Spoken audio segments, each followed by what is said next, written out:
So yes, ഏകദേശം കൂടെയുള്ള മൂന്നാമത്തെ സിനിമ എങ്ങനെയുണ്ടായിരുന്നു experience? Please tell us about the movie. എല്ലാവർക്കും നമസ്കാരം. Thank you all for coming. Thank you so much.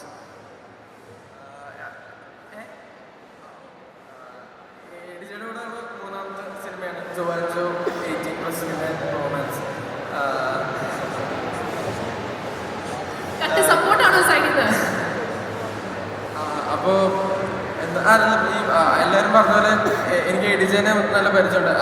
അല്ലാണ്ട് ക്രൂവും എല്ലാവരും നല്ല പരിചയമുണ്ട്. ഇപ്പോൾ ഭുവൻചേട്ടൻ്റെ കൂടെ, അഖിലേട്ടൻ്റെ കൂടെ, എഡിറ്റർ ചമൻ, പിന്നെ ഷാജേട്ടൻ്റെ കൂടെ വർക്ക് ചെയ്തിട്ടുണ്ട്. എല്ലാവരും കൂടെ വർക്ക് ചെയ്തിട്ടുണ്ട്. അപ്പോൾ എനിക്ക് ഭയങ്കര ഒരു ബെസ്റ്റ് ഫ്രണ്ട്സിനോട് ഒരു ചിൽ ടൈം എന്നൊക്കെ ഉള്ള രീതിയിലായിരുന്നു വർക്ക് ചെയ്യുന്ന. ശരിക്കും അറിഞ്ഞില്ല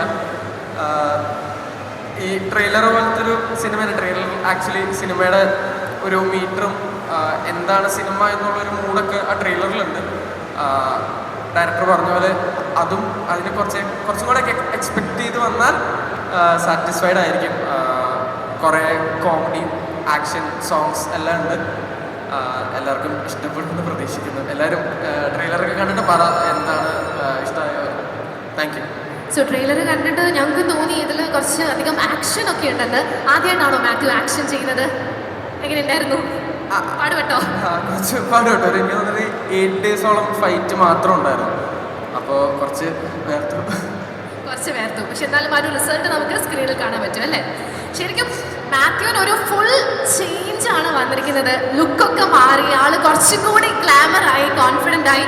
ഇപ്പൊ മാത്യുവിന്റെ ഫോട്ടോസിന്റെ ഒക്കെ അടിയിലുള്ള കമന്റ് നോക്കുകയാണെങ്കിൽ ജൂനിയർ വിജയ്, ജൂനിയർ പൃഥ്വിരാജ് എന്നൊക്കെയാണ്. എന്താണ് ഈ റൊമാൻസ് ടീം നൽകിയ ഒരു കംഫർട്ടും കോൺഫിഡൻസും ആണോ ഈ ഒരു ഗ്ലോബിന്റെ പിന്നിൽ?